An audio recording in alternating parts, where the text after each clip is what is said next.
Oftentimes, when a freshman steps on campus for the first time during Welcome Week, that person may have only visited Campbell University once or twice before unloading the family car and moving into a dorm.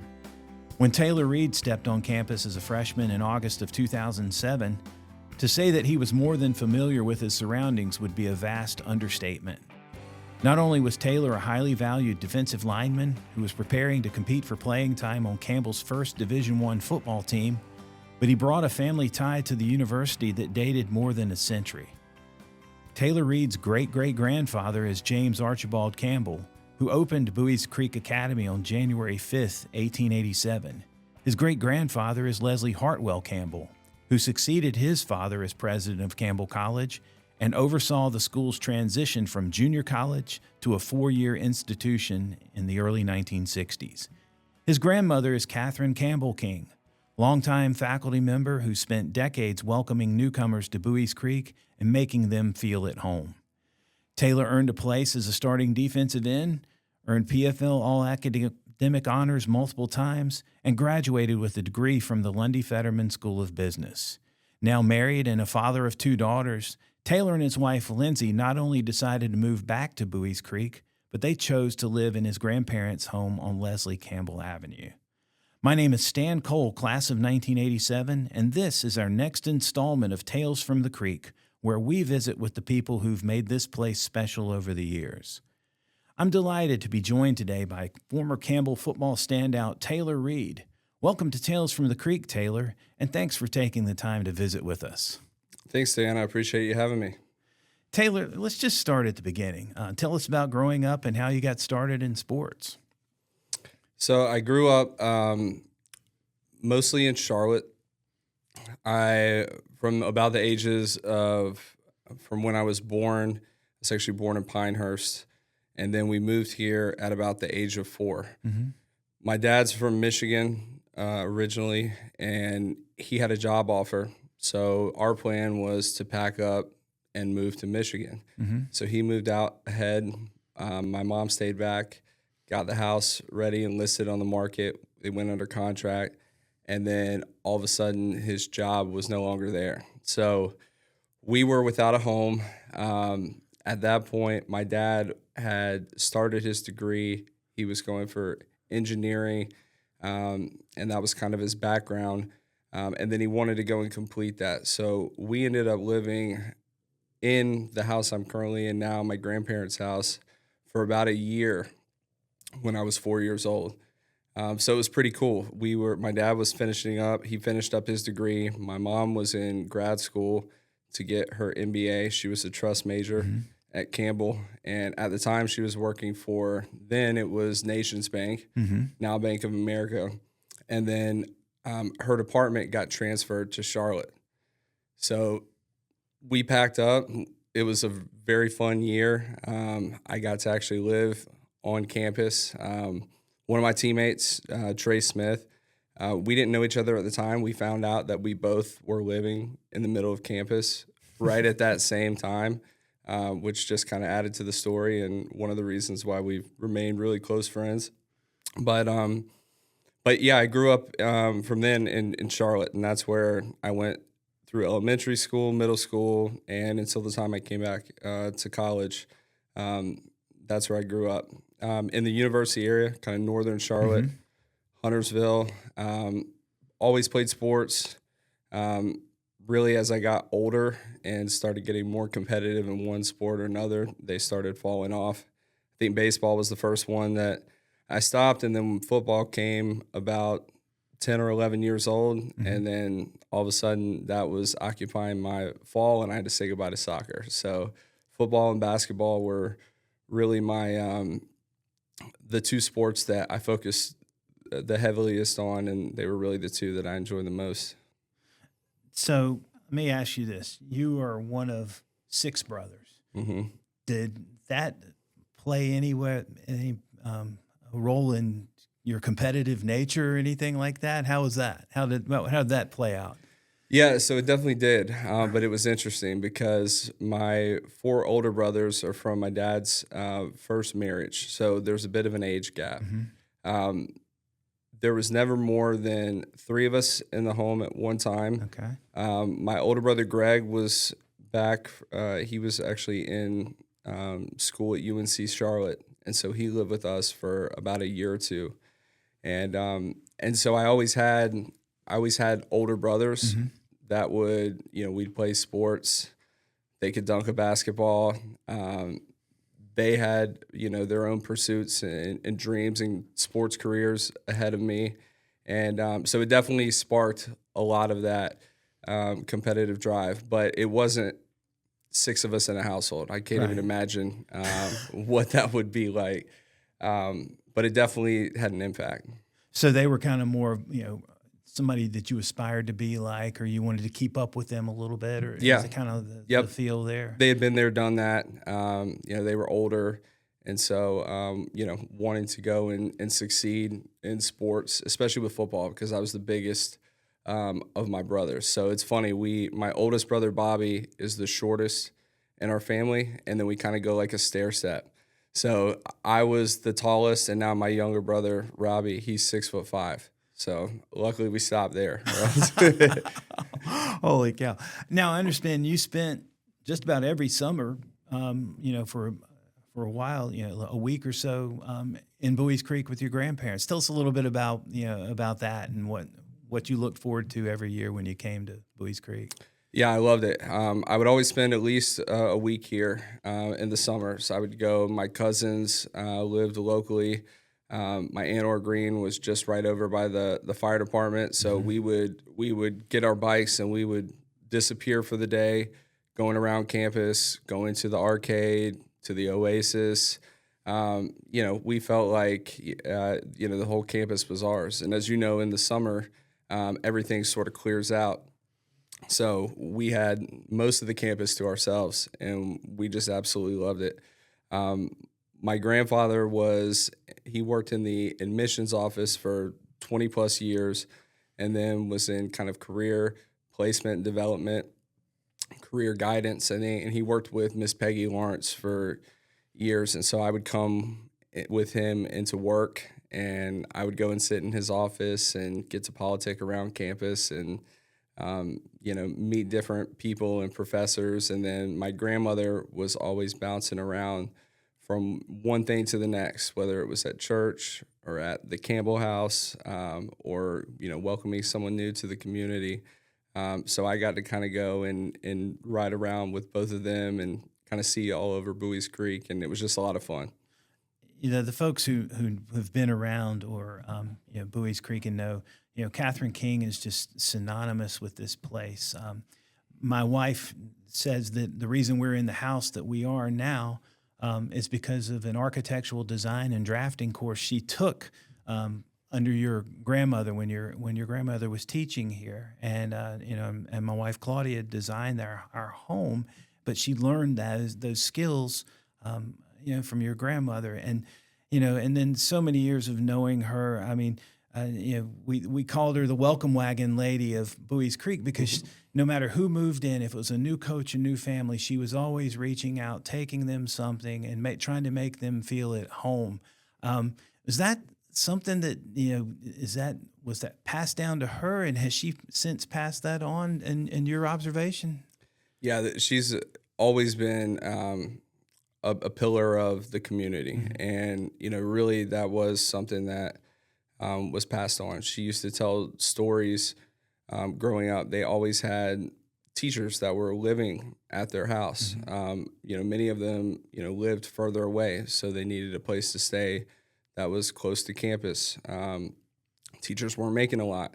So, for some of the single professors too, they would have a couple rooms that the teachers would live in, and they would share meals.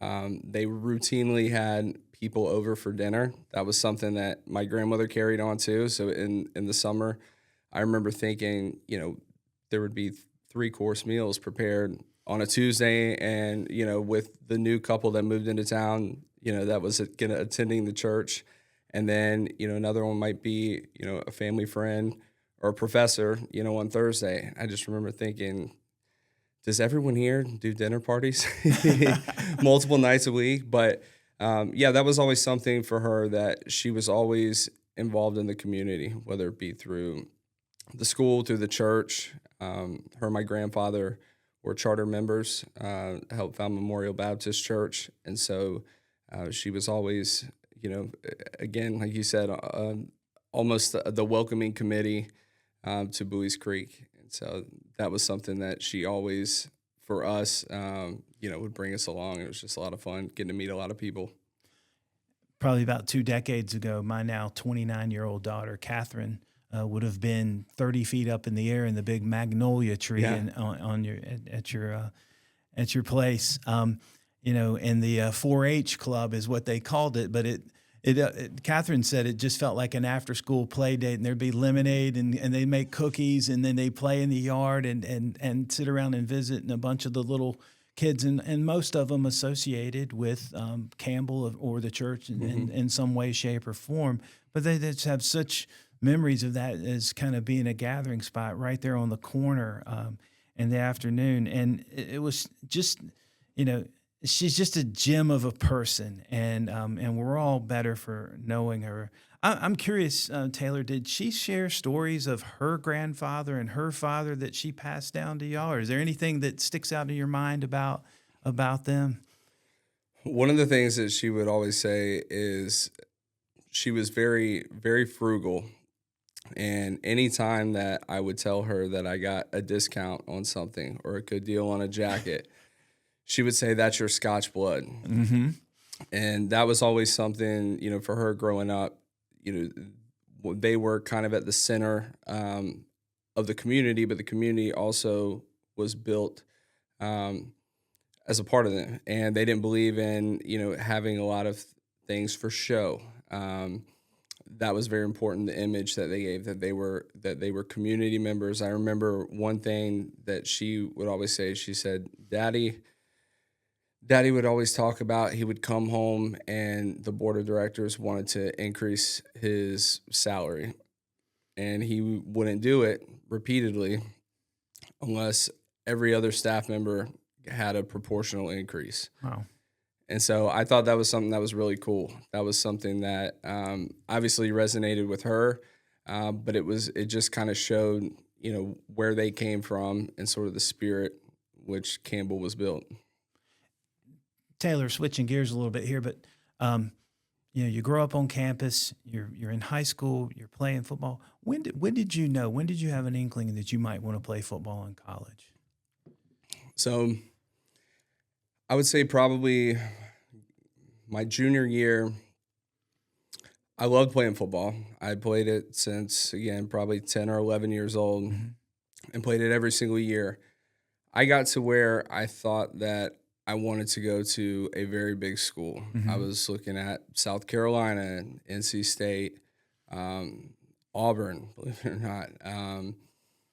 And I wanted to go somewhere where if I moved across the country, I could watch my school play football on Saturdays. And it's funny how things change, because my senior year, I had a great season, and I had finally come into my own. I was playing my best ball. I'd gotten offered to participate in some of the local showcase, the Shrine Bowl, tryouts, different camps and things where I was starting to get more attention. And by the time the season was over, I realized that I wasn't ready to say no to football. The problem is I wasn't really doing much in terms of trying to build myself as a recruit, because it just wasn't a priority to me. And so I was a little bit late to the game. I did do some one-day camps. I did around, but most of the schools that were looking at me were, smaller schools, Mars Hill, small interest from James Madison, Ball State, but they were just schools that didn't really have much to offer. It wasn't anything where I really wanted to go and choose that as my college path. And then lo and behold, Campbell announces that they're going to be starting a new football program, bringing football back, and it was going to be 1AA. And for me, it was not an automatic yes, but as I started sitting there and thinking about it and really thinking about what I wanted to do, it just seemed like it was the perfect opportunity for me. And I remember sitting there my senior year, I had a couple applications I had to finish up with NC State and Duke, and that was how I was going to spend my afternoon. And I decided that I'd much rather celebrate and not do any of that. And so I called Coach Steele in line, leaving school, told him that I was going to be coming to Campbell, that I'd be signing. And then the next call was to my parents. So it's kind of funny. It wasn't something I actually thought that I wouldn't be going to Campbell. I always loved Campbell. It always meant a lot to me, but I didn't see myself at Campbell as a student. And then slowly but surely, one thing led to another, and the stars aligned. Taylor, I can only imagine, but what was your mom's, your grandparents? What was the family reaction to you deciding to come here? They were tickled. That's what they wanted the whole time, but they didn't want to put pressure on me. Mm-hmm. And they were very good about it, because had they done that, I might not have made the same decision. But they were thrilled. I mean, my grandmother was so excited. We got to spend a lot of time together. And my parents were too, because it was a place they knew. They got to be part of my college experience. Not a lot of parents can say that. Mm-hmm. And it was just really fun. You mentioned, larger schools and everything, but and then the opportunity to play football came here. Did you know that you wanted to pursue a degree in business wherever you went? So that was what you were looking at? Yeah. So in high school, I was part of an organization called DECA. It's a marketing organization, and it was huge at my school. I think we had the largest chapter in the country.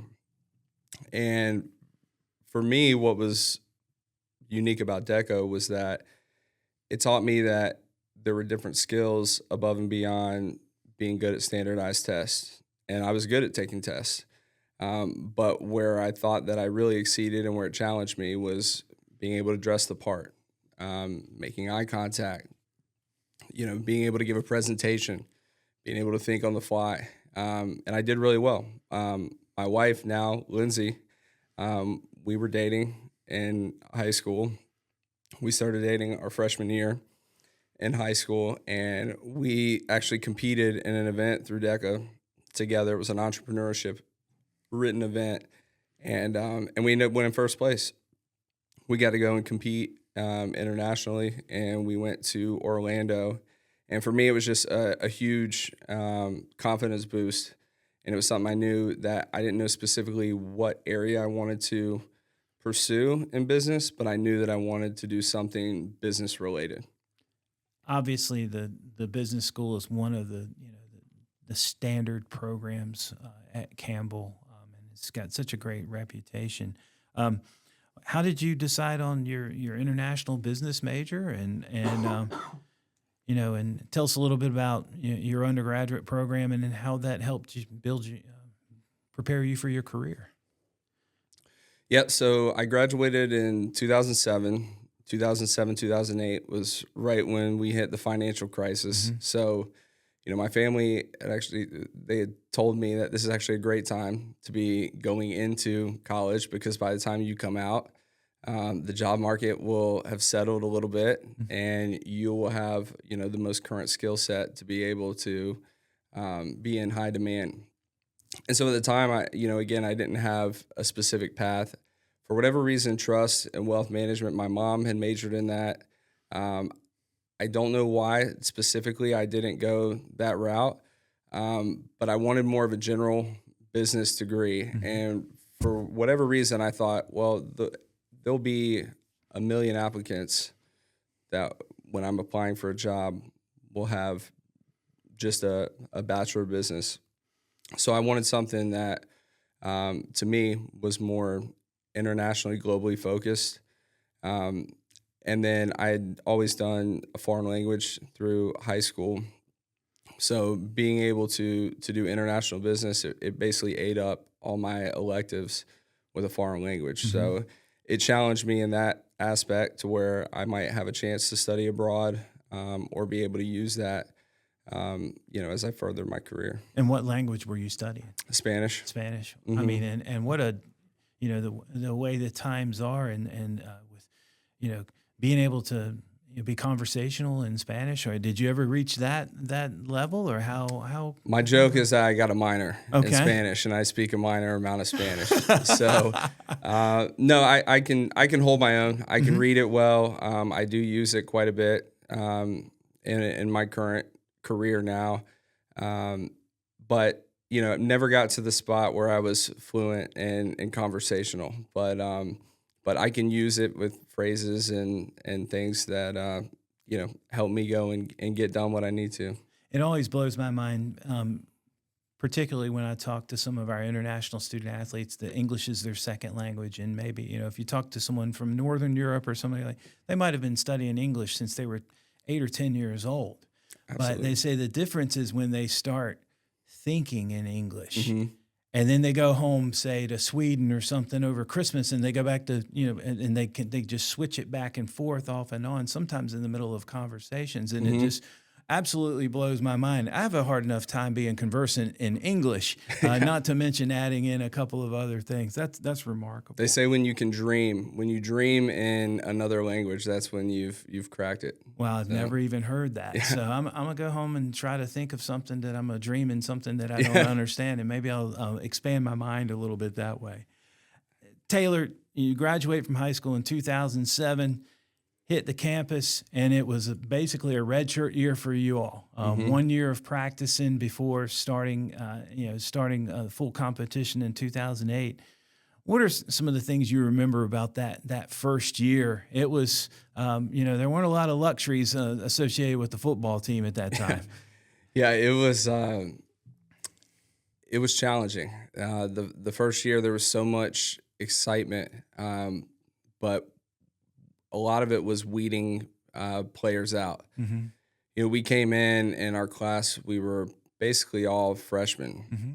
We didn't have anything to play for. We were trying to go and figure it out. We were trying to figure out how to be good athletes, how to be leaders. Nobody knew what college football was about, and we were a new program that was also trying to figure it out.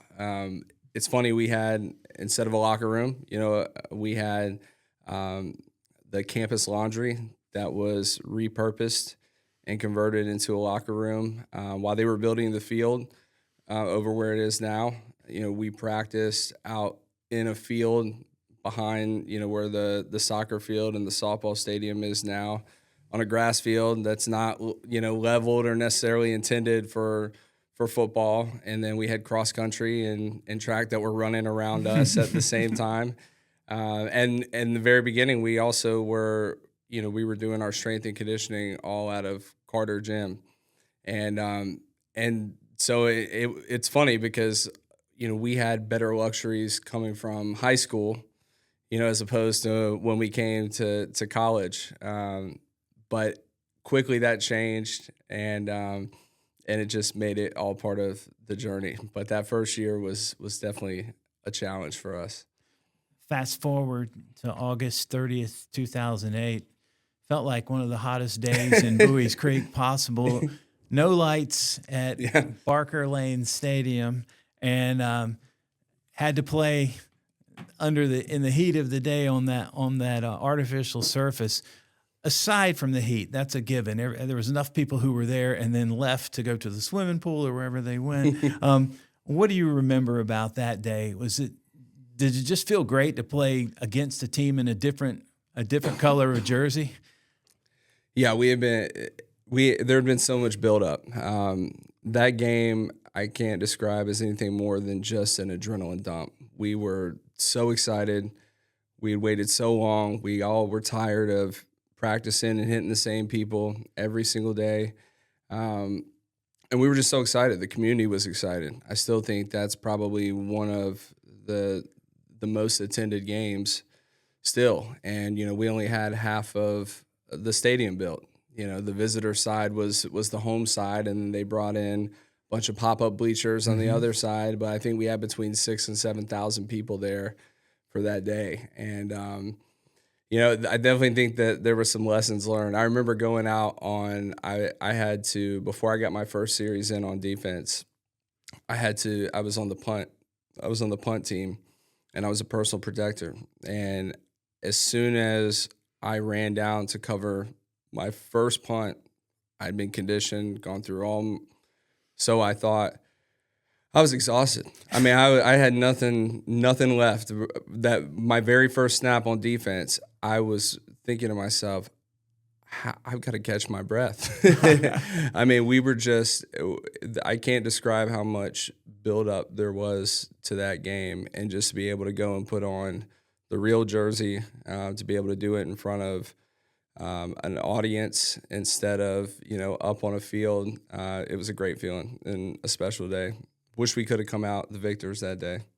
What are some of the times that, on the field that stand out, some highlights that you still think back to and think, man, that was cool to be a part of that? So that first season was challenging because we had gone through and all the games that we had earmarked as the games that, we're going to win these for sure. And we didn't win. We lost to Birmingham Southern that first game. We lost a close one to Methodist that we gave away. And we get deep into the season, and we have one more out-of-conference game. We're playing a Division III school, Carthage, up in Wisconsin, and we're playing a good competitive game. And as we're getting down to the end of the fourth quarter, we have some things not go our way, and all of a sudden they're about to drive and put it in the end zone and go up, and we're about to have another loss. And you felt it, in that moment. And for whatever reason, they decided to throw a pass. Milton Brown intercepts it in the end zone, takes it all the way back to the other end of the field, scores a touchdown, and we got our first win. And although we wanted to have it, we would have loved to have it in front of the home crowd. For us as a team, it was a better victory on the road because we were all together.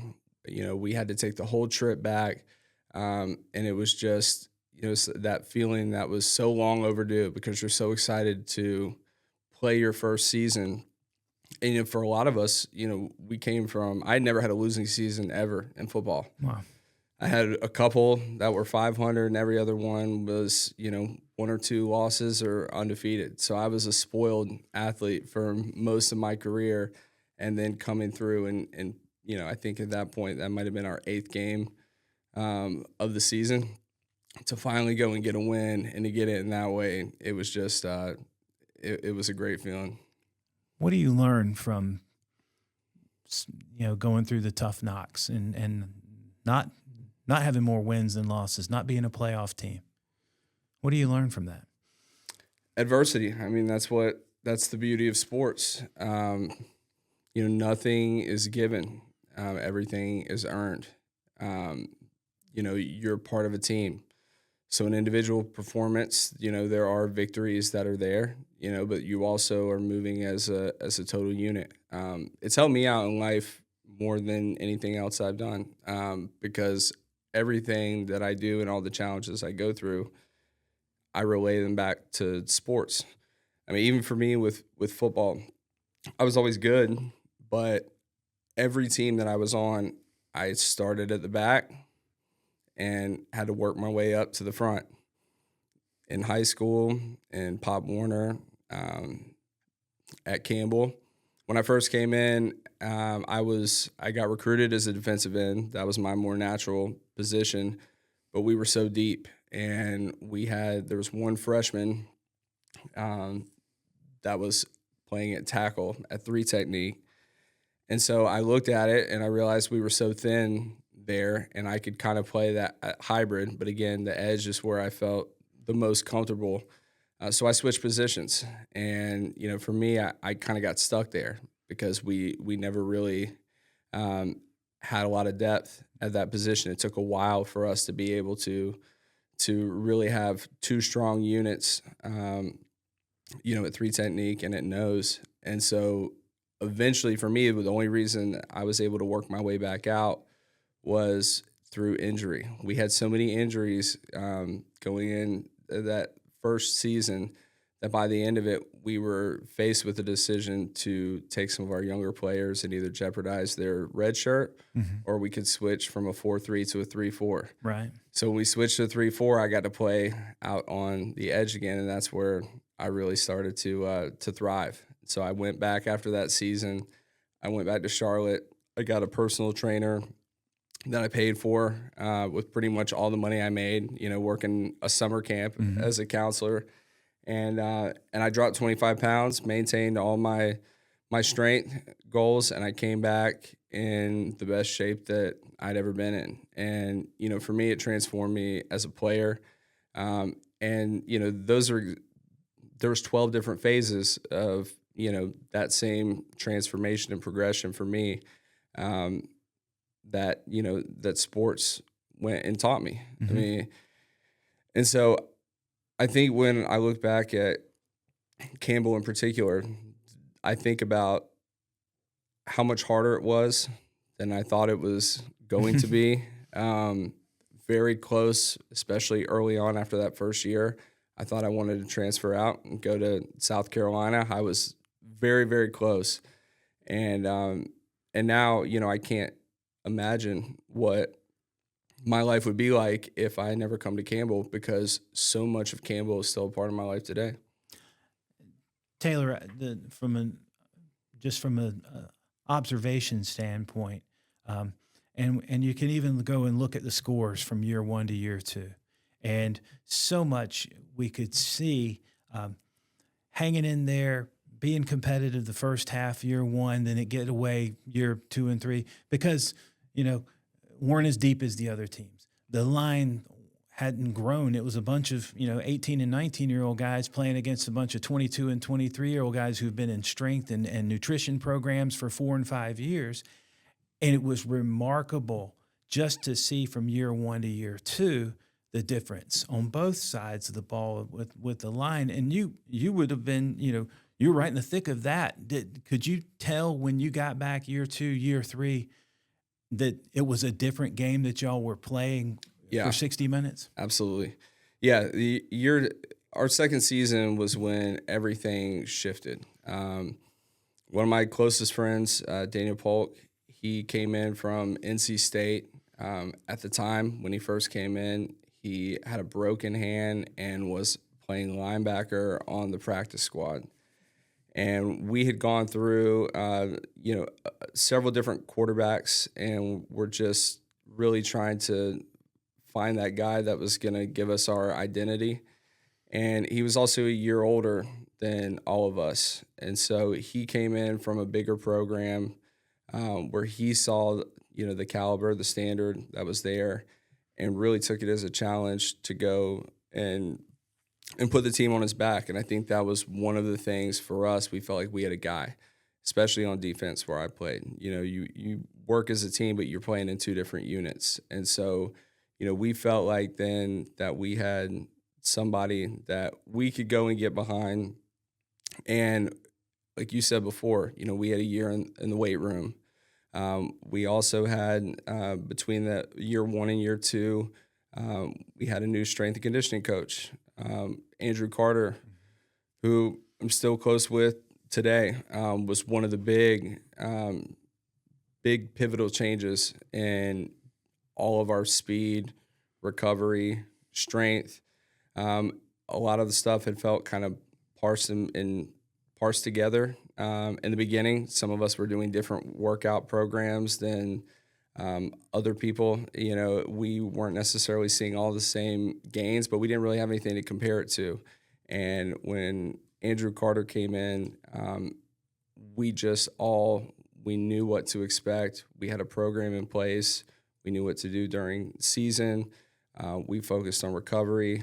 And so it allowed us just the maturity, but also having some senior guys, and then just the program itself through the strength and conditioning, I think was one of the biggest attributes from year one to year two. Our guest on Tales from the Creek is Taylor Reed, class of 2011 and former Campbell football standout. Taylor, you and many of your teammates are still close. Why do you think that is?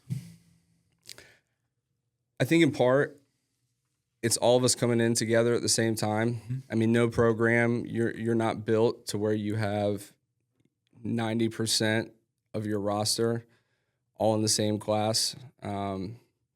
That's so young. For us, when you come, what that means when you show up on campus is that, normally there's some older upperclassmen that live off campus. You're sort of staggered in as far as what classes you're taking, as far as spreading out where you're living. We didn't have any of that. We were all in the dorms. We were all in Murray and Saul and Burcott, and then we all moved over to Barker at the same time. We all moved off campus at the same time. And so I think that was part of it. I think we also saw, the growth. I mean, we saw from the time we came here, we didn't have a stadium. We saw the field get built. We saw the visitor side go up. We saw the home side get built. We saw the growth of the program. And so even though we didn't have the immediate success on the field that we wanted to in the first couple of years, we could see the growth and we could see a higher caliber of athlete coming in. And so I think part of that, it builds a sense of pride. I mean, it makes you want to pour into, the student athletes that are here now. I also think that, doing a good job and getting a lot of local recruits, especially, I mentioned Daniel Polk, he was from Raleigh. I'm from Charlotte. We had a lot of other guys that were Charlotte, Raleigh, within, a 2-3 hour radius. So a lot of their families came in too.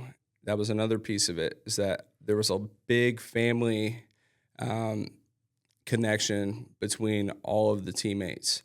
After the games, we would come over to my grandmother's house, and there would be 3, 4, 5 sets of families that were there, and they'd come and greet us.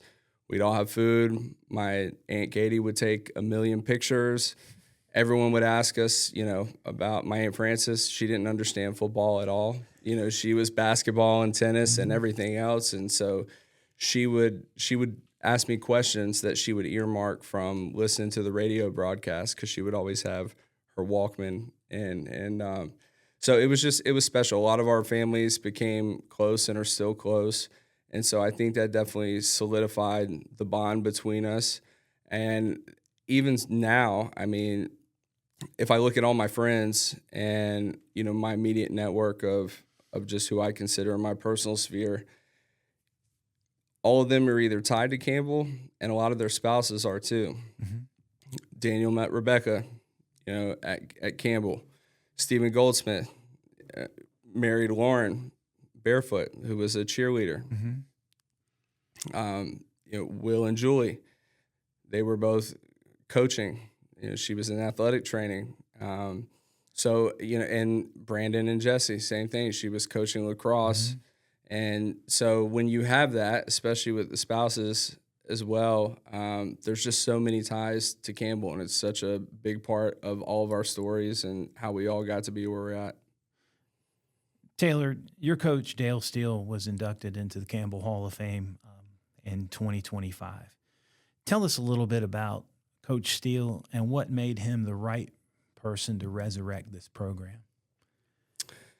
So one of the things with Coach Steele is he is the most meticulously organized person that I've probably ever met.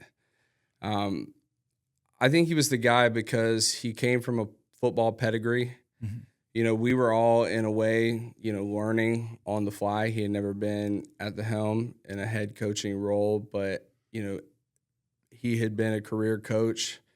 So was his brother, a football family.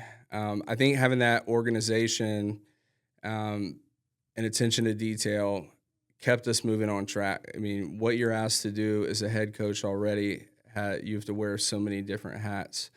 But not only are you trying to engage with the community, you're trying to recruit. You don't have scholarships to give. At the time we were non-scholarship, when we first started in the league. And so then you have to get creative with finding financial aid. You're also going through construction. Physical construction, of building a new venue. And so I think that, it took a special person to be able to help navigate through that. Again, keep things moving forward, find the right group of coaches to come in. We had some great coaches that Coach Steele hired.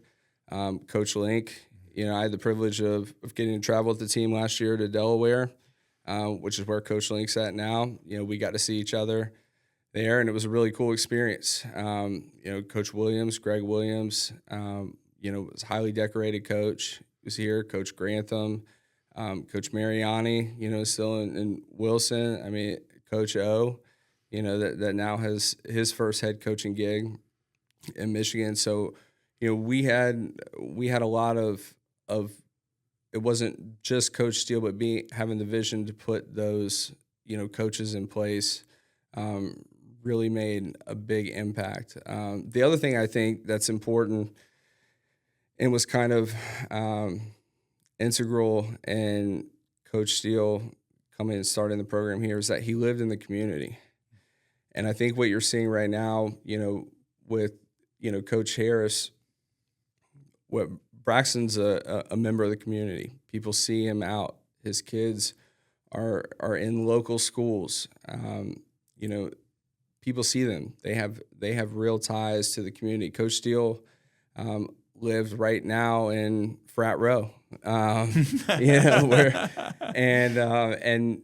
Pam Steele, worked in the business school. And I mentioned Peggy Lawrence, who worked with my grandfather for years and years. Miss Peggy and Miss Pam, they worked together in the office. And so I would stop in all the time.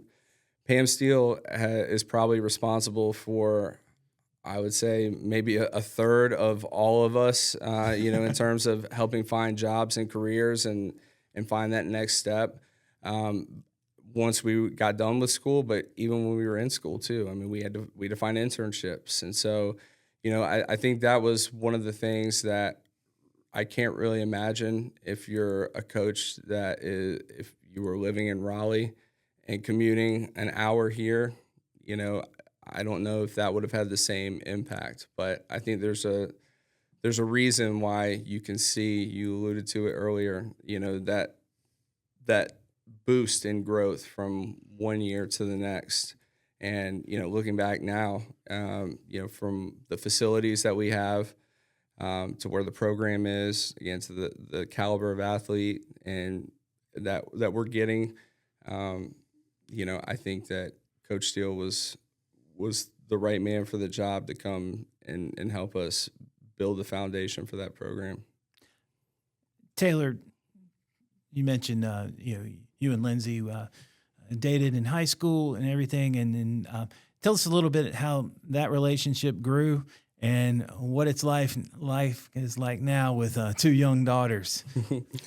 Yeah, so it's funny, a lot of our friends and stuff, I told you we started dating when we were freshmen in high school. When you're going through it, you never fully know, what's going to last, what's not. We certainly felt like we went through our ups and downs. Everyone else that was around us, it was the least shocking thing ever to know that we were still gonna to date and be together in college, and ultimately going and getting married. But one of the things when we first came to college, we weren't together, but we ended up. She would come to games. She would come for the scrimmages and spend the weekend. We did a lot of traveling, especially that first year. It's probably one of the other reasons why we all were so tight knit. Nobody was going to rob us of a college experience, but we were all living on campus. So a lot of times that meant, leaving on the weekends, which a lot of students do. But we would roll in packs. We would pick out a school and Campbell University would, be at University of Wilmington, for the weekend, and we'd all be staying in different spots with different friends. But it was fun, and she hosted a lot of us, throughout the years, and it was a lot of fun going there. She was at UNCW for undergrad, and so it was a nice, easy hour-and-a-half drive from Buies Creek. Taylor, tell us a little bit. What prompted the move back to Buies Creek? I mean, when you were here, did you ever picture yourself, 10 or 15 years down the road, you'd be living in that house that you used to go and have post-game meals at? No, I would have said just like before. I never thought that I would be back living full time in Buies Creek. Right after my wife and I got married, Lindsay and I got married in August of 2015. I was working in medical sales at the time, and one of my clients in Florida, they were looking to expand their admin team. Lindsay had gone, and at the time she just finished up her master's in health administration, and they asked if she'd want to interview. And at the time we were kind of like, hey, let's just maybe take a breath. Mm-hmm. We just got married, and we're figuring it out. And we went down for an interview, and first of the year she'd accepted the job, and we were in a moving truck going down to Florida. And we were down in Florida. We were in Vero Beach for about 5 years. Loved it down there. That's where both of our daughters were born. But ultimately we decided that we wanted to come back, because the one thing that we couldn't bring, no matter what, was we couldn't bring all of our friends, family, and with us, and we really missed having that community aspect. My mother-in-law was diagnosed with metastatic breast cancer. She'd actually had her third round of it. They were living right outside of Orlando, and so it was really exciting for us because we were getting to live close to her family. She got diagnosed the month that we moved down there, and we were down there in Florida for about 5 years. Her mom passed away about 2 weeks before our first daughter was born. And so for us, that was a big shock. My wife is extremely close to her mother, and her sister and her family, and I am as well. I did a lot of traveling for work. I said I was doing sales, so even when I was down in Florida, I covered the Southeast, but really all 48 states were open to me. So as we started having kids, that became something where travel was not something that I wanted to be gone for multiple weeks out of the year. I didn't want to leave them out on the island. And then about a year and a half after Lindsay's mom had passed away, her father had been diagnosed with brain cancer.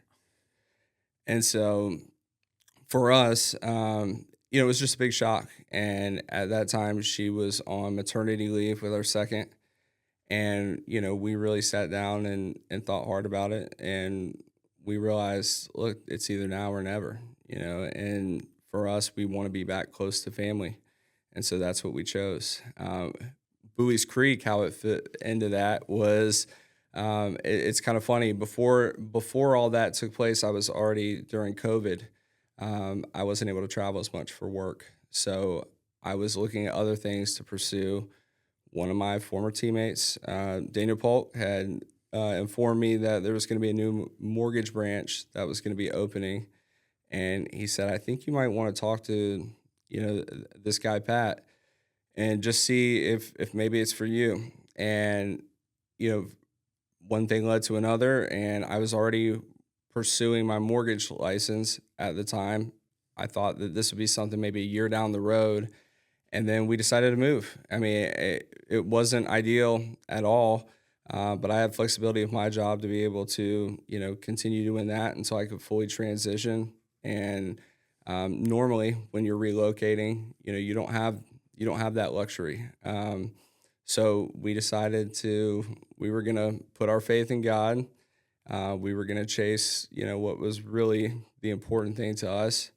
And at the time, we didn't know where we were going to live. We listed our house in Florida.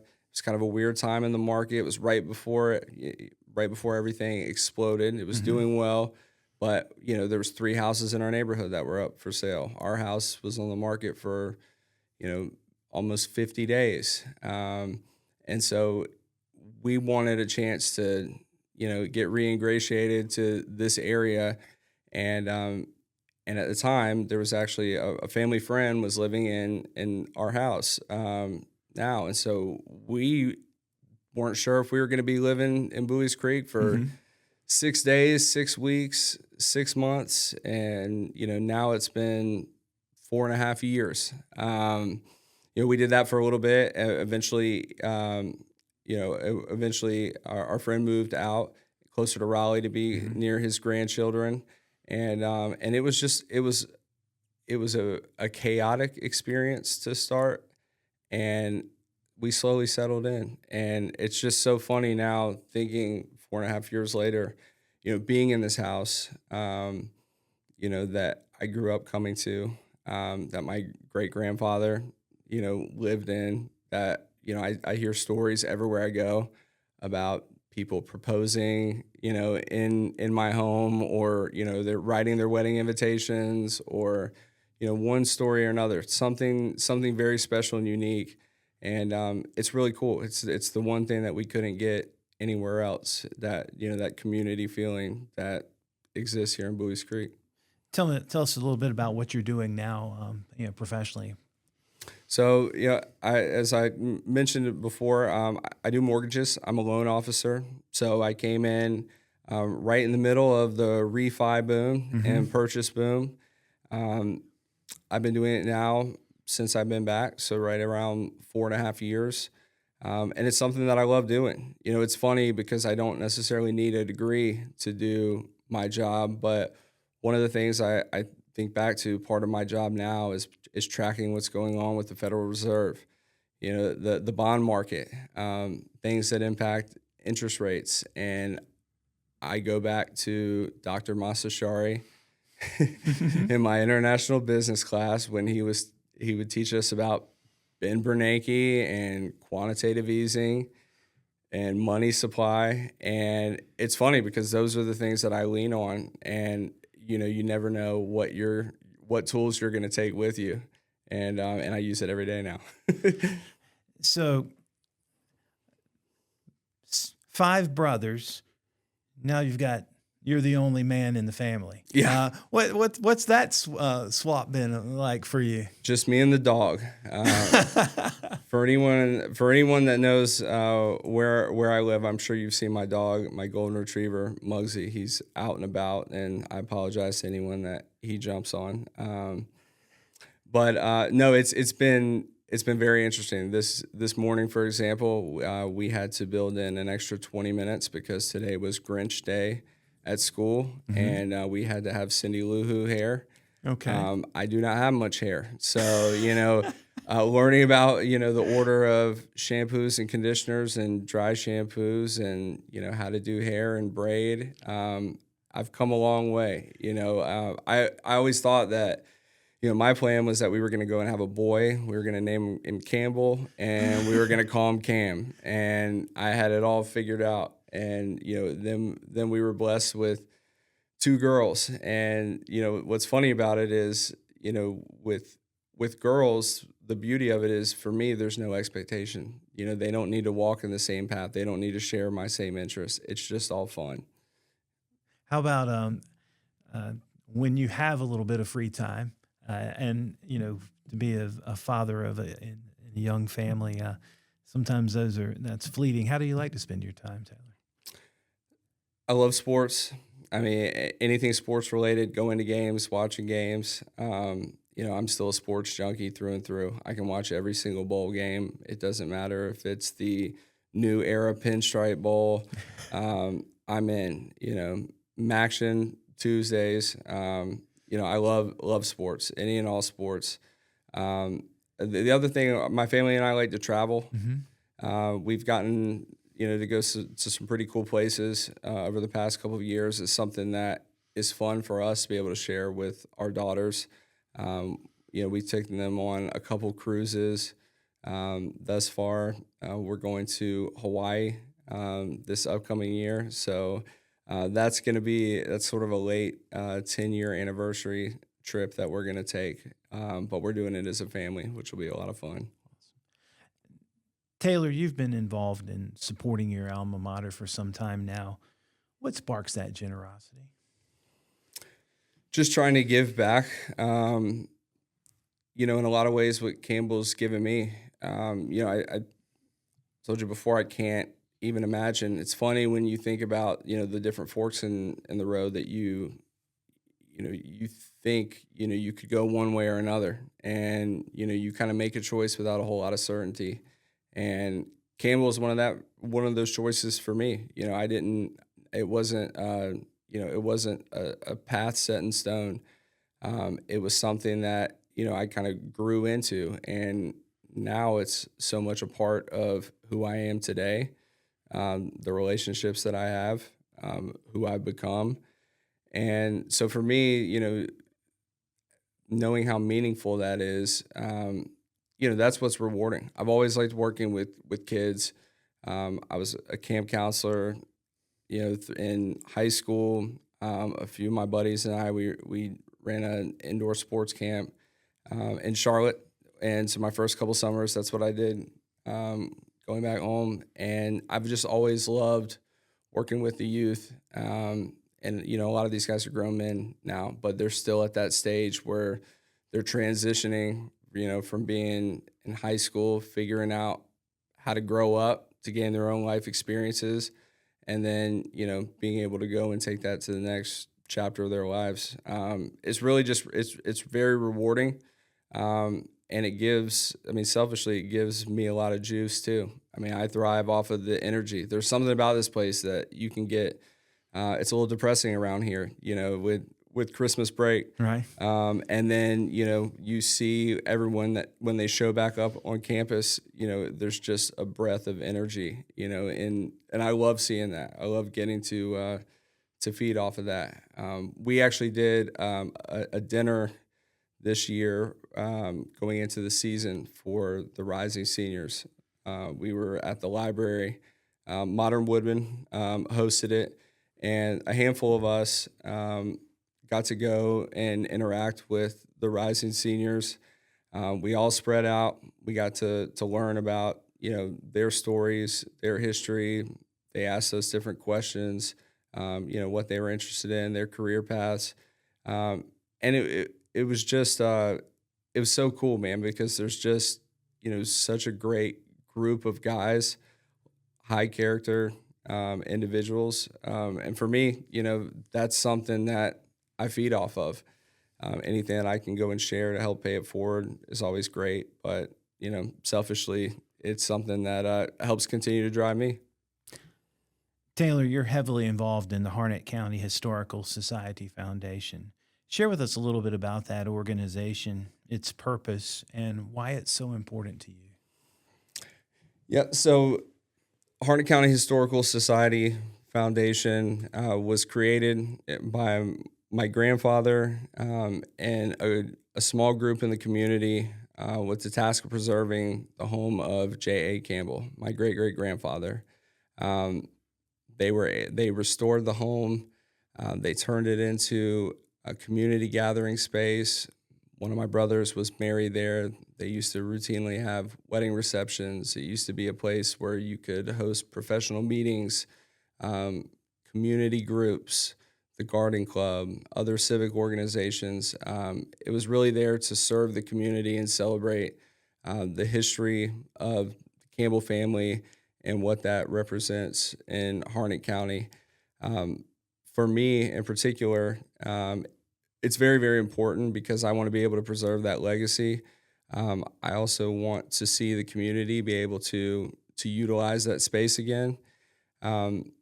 One of the things with the foundation is that it was such a strong core group of people that came together to restore the home, to be able to get the land, to be able to move the property. There's three structures on the property.